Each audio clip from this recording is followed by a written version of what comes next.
This is Nichole Heady, and today I'm going to show you how to do a really cool embossed leather technique that I'm pretty excited about.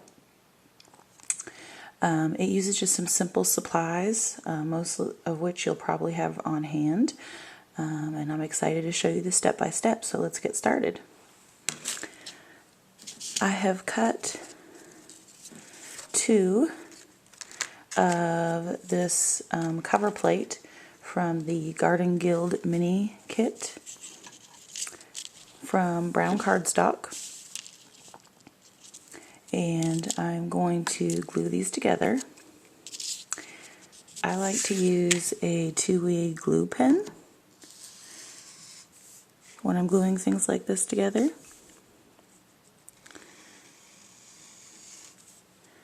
I like to go around the edge of the frame,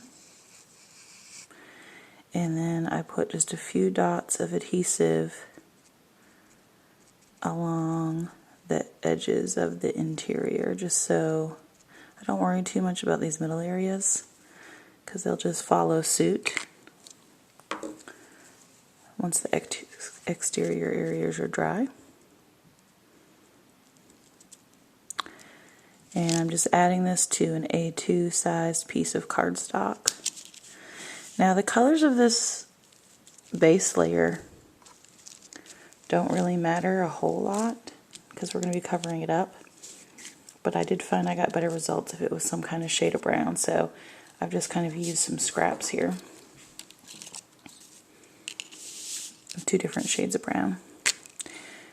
I'm going to add this second layer.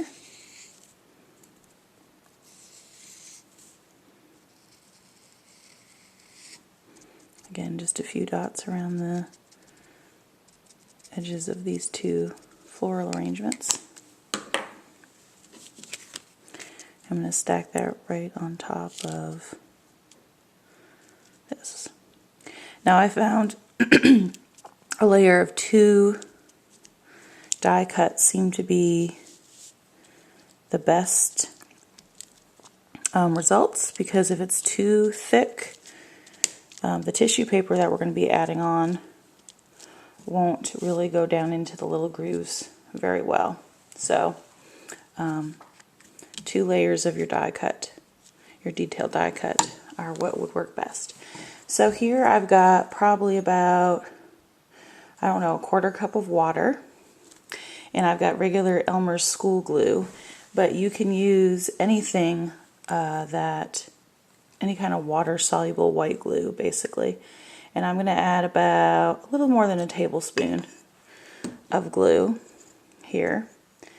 And I'm just going to mix this up until it dissolves. You really don't need much of an adhesive to do this, but I found when I used plain water, the layers ended up separating while they were drying.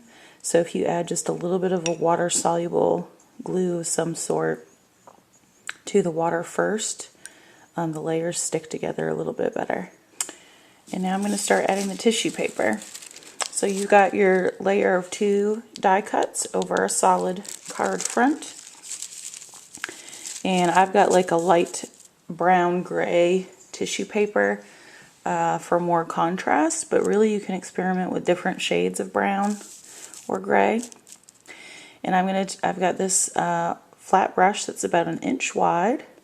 You don't want to take too much, and you just want to brush it over the top of the tissue paper that is laid over your dies, like so. And you actually want there to be lots of wrinkles and things.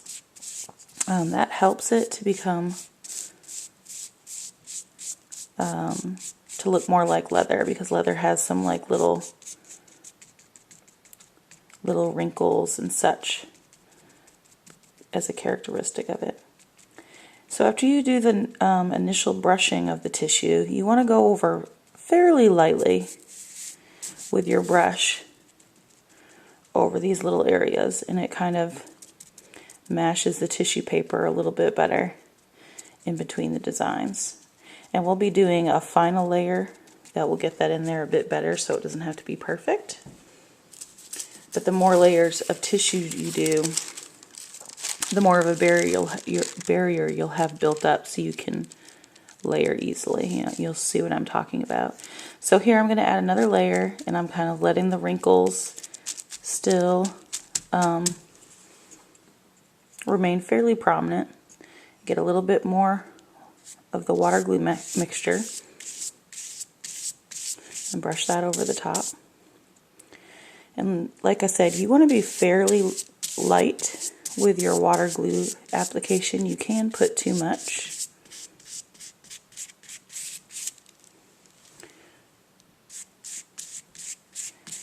And it can be fairly forgiving if you end up having a place where the tissue paper kind of rips or something. You can just patch it together a little bit with your finger and put another layer of tissue over it, and it will help cover up any flaws. So here's a third layer of tissue. I'm just going to kind of pat that on initially. Get a little bit more water and glue.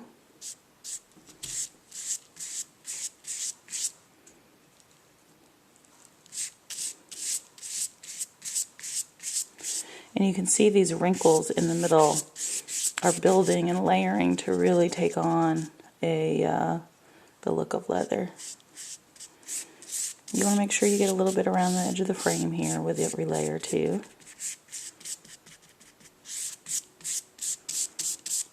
And finally I'm going to do a fourth layer. I found with some experimentation that 4 layers of tissue seemed to be the optimum amount. I'm going to pat that on again.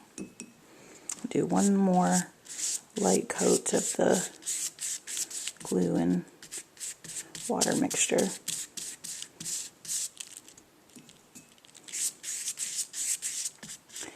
And I failed to mention it, but you do want to do this on top of something. If you have one of those silicone craft sheets, that would work well. I just used a paper towel so I could just throw it away when I was done. But you will have a little bit of this get onto your tabletop, so you may want to layer it on top of something instead of doing it directly on your desk. So now that I've finished adding all the layers of tissue and have saturated it fairly well with the water and glue, as a final step I'm just going to take a regular paper towel and I'm going to lightly push. And this helps to get any air bubbles out that might have come up between the layers of tissue, and it helps your pattern to become a little bit more pronounced. As you can see here, the depth of the texture really starts to pop a little bit better when you do this little step. Now, if you didn't want the design to be super prominent, you could skip this and kind of get a different look, but I really like the way it looks with the design being a bit more prominent.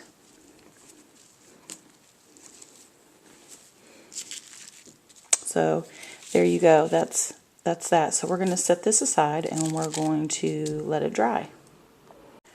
So now I'm back with a piece that's completely dry. And one of the first things I'm going to do is I'm going to take scissors and I'm going to trim the tissue off around the edge, leaving about 3/4 of an inch or so.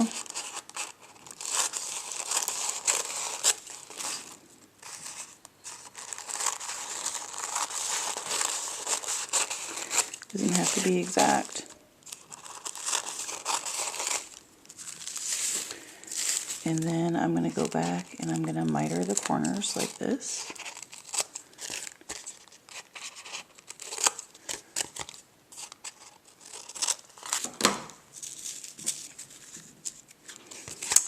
And I'm going to use washi tape, but really you could do, whatever you have on hand. It doesn't have to be anything special. It's not going to show. I'm going to fold the edges of this over to the back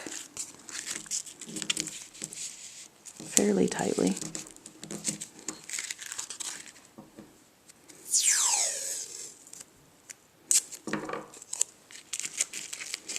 And that will give you like a nice clean edge to start doing your inking.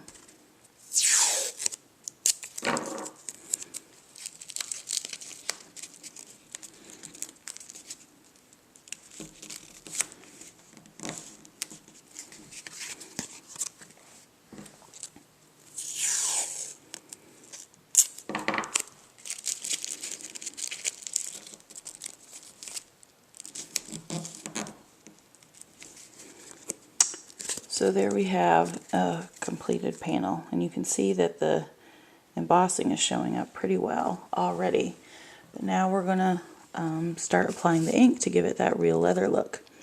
I've got cocoa bean ink and an ink blending sponge.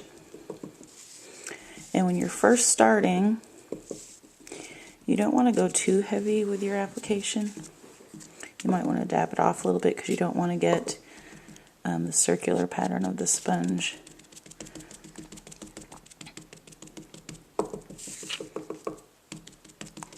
in there too much. But you're just going to start tapping. And you can go in a circular motion too. I found initially it helps to do tapping so you get a heavier application.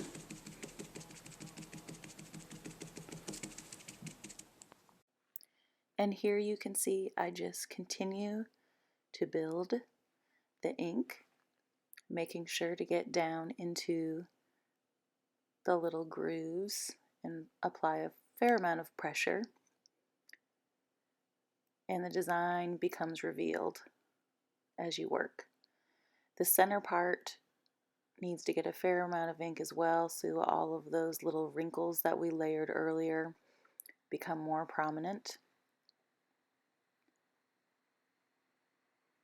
And it really doesn't take long to finish it up. To complete the card, I added a frame and a stamped sentiment